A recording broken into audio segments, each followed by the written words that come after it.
genetic. Oh. So I said, okay, then I will come to your house. Not a problem. So just never forget the moment when I drove up and I opened the door, and there she was looking up at me from her wheelchair. And right behind her was like a bunch of a bookshelf and some books and a sewing machine and a desk. And I'm like, I just felt like Dorothy in The Wizard of Oz, where my world was black and white and then it became colorized. It was just like, what? It's like the Land of Oz. Yeah, this is me. Like, I'm looking at myself, first of all, an older version of myself. But I sew, I read, I worked in an industry that was all about the written word. And it just was so natural talking to her. So she has a very calming way of talking. We exchanged information in kind of a measured way. It wasn't this like blah, blah, blah, blah, blah, where I can be a little more hyper and want to just blurt everything out. She asked questions very deliberately and thoughtfully, and sometimes very randomly. You're just like, where did that come from? What thought process was she on? So that was my first contact with her. And then I feel like it was the same trip where I got to meet my half brothers too. And I have all these really cool pictures from that. I had a camera that had film in it, and the film was black and white. Everybody sounded old. That's okay. But everybody looks great in black and white photos. Oh, yeah. Don't they? Yeah. The twist. Oh. So there was this. So before I met her, I knew where my grandfather was buried and my grandmother, her parents. So, in that interim time when we had talked on the phone, but we couldn't meet. Well, I went to the graveyards and I'm like, oh gosh, I had this totally like, wow, this is my grandfather, this is my grandmother. And I take pictures of the graves and I show them to Mary. She says to me, yeah, he's not buried there. I'm like, what? Well, that's his grave marker. And she said, yeah, he decided to get cremated. And there was a neighbor who needed a burial site. So she's actually there. I'm like, is that even legal? But I'm like, oh, this family's going to be interesting. Oh, yeah. There's going to be stories. There are going to be stories. Well, those plots, they're expensive. I mean, right? If your neighbor is willing and it's paid off, why not? Right. So I'm like, well, why not remove the marker? This is just crazy. And I've never gone back to the graveyard to just let them know. Do you guys realize? Do you realize that? Yeah, he's really not here. And it went even further. She's like, he's in the old house. I'm not sure where. He was in an urn. Oh, and no. They had apparently maybe lost track of him. Oh, jeez. But it just, so my brother lives in that house. Apparently that house where the grandfather is maybe somewhere in an urn. One of my half brothers lives in that house. And that is where the letter was sent. The original letter was sent. Oh, that got returned to you. That got returned to me. So I'm like surprised that it got returned. That he wouldn't have just, they wouldn't have just delivered it knowing that it's the same last. No, it wasn't. Yeah, same last name. Mm-hmm. Because interestingly, my half brother got adopted by the stepdad. Oh, boy. So I think officially, at any rate, but as I've learned since, I've tried to send my brother things and they habitually get returned because there's like some weird issue with the zip code at his house. That's very odd. It's very odd. Very odd. At any rate. Huh. So my first meeting with her was, I've got to say, just like a lot of pieces to my little puzzle fell in place emotionally. Yeah. Like, and I can't remember if it was that trip or not, but she shared with me these just very endearing stories where alone at night, she'd be looking into the sky and she picked out a star that she had kind of asked to watch over me. You Hmm. know, that little star up there, keep an eye on my girl. And those are the kind of things that, you know, just make you feel cared for, even Yeah. if she couldn't keep me. It was very sweet, uh, to say the least. I mean, Yeah. just to know that she was thinking about me fairly frequently, and she was kind of like, as I got to know her, kind of Earth Mother, very, very much so. And then the story, finding out why she had to give me up, or felt she had to.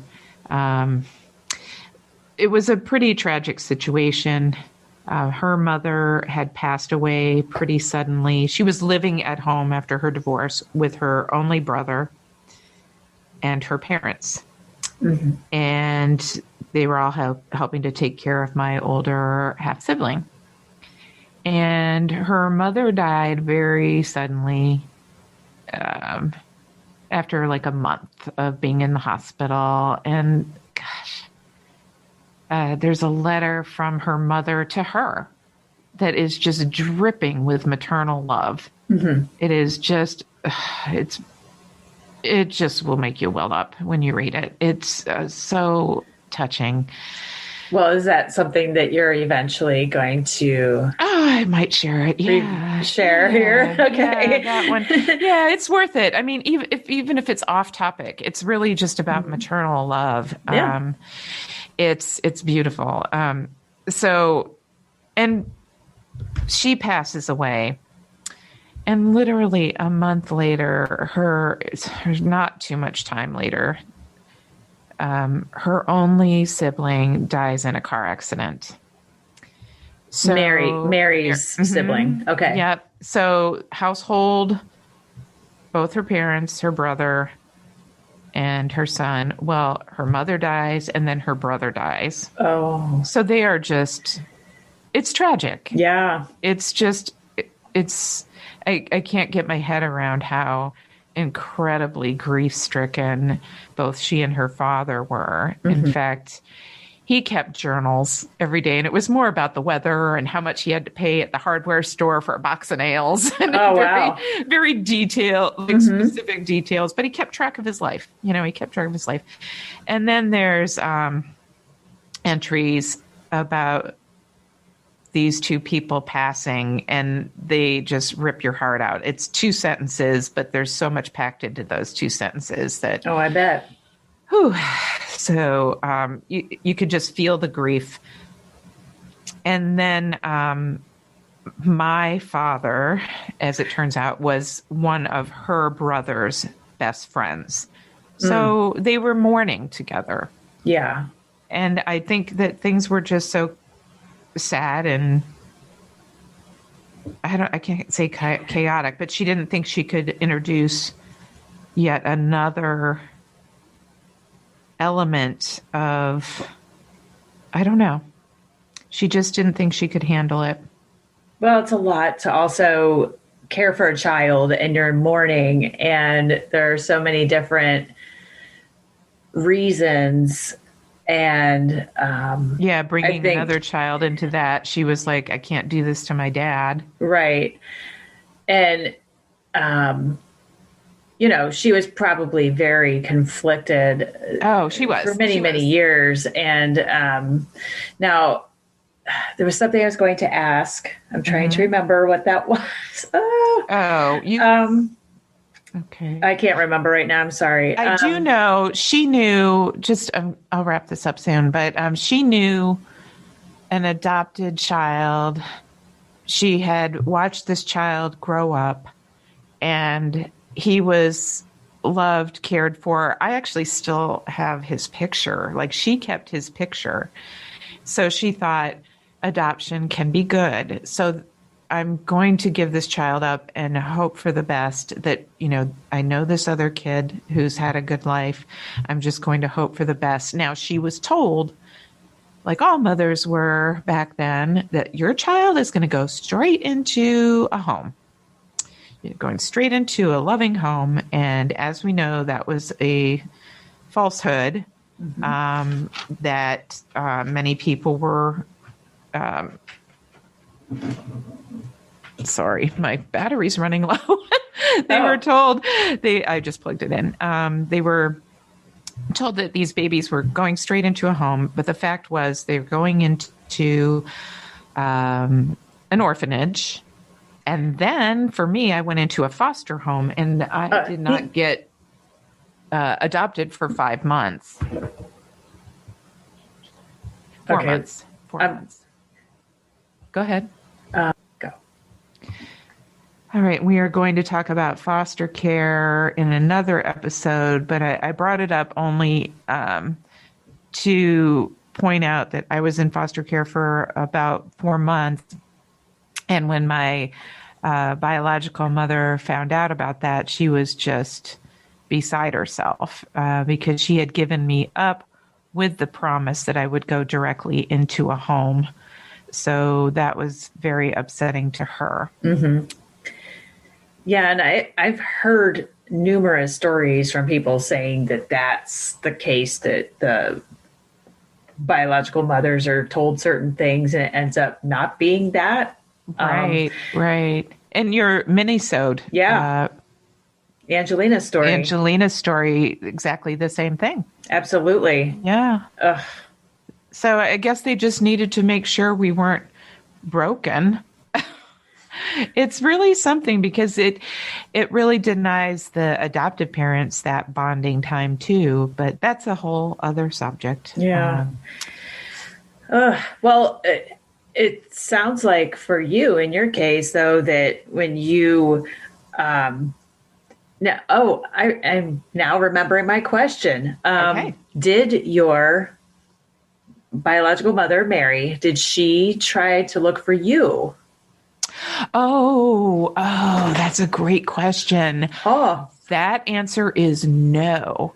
And I will tell you something I learned about her as we got to know each other. Okay. She was so non-intrusive in her children's lives.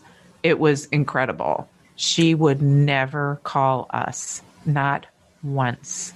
Not once.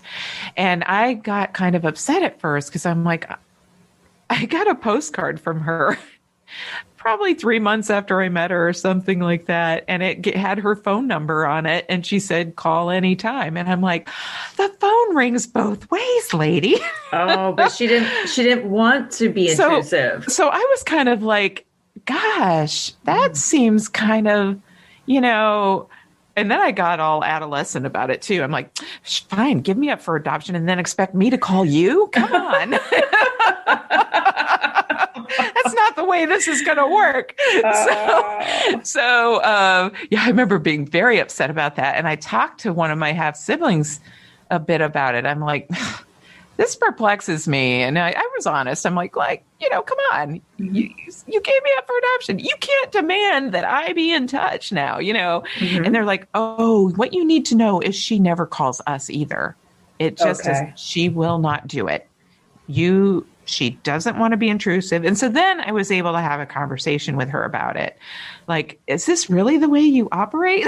Like, you don't call your kids, you wait for us to call you. Mm-hmm. Okay, fine. And then the one time she did call me, I knew it was bad. Ugh. So that will be covered much later. Okay. But yeah, that's the end of the road kind of situation. But it does prepare you so that if somebody never calls you and you have to call them, if they call you, it's not going to be for a good reason.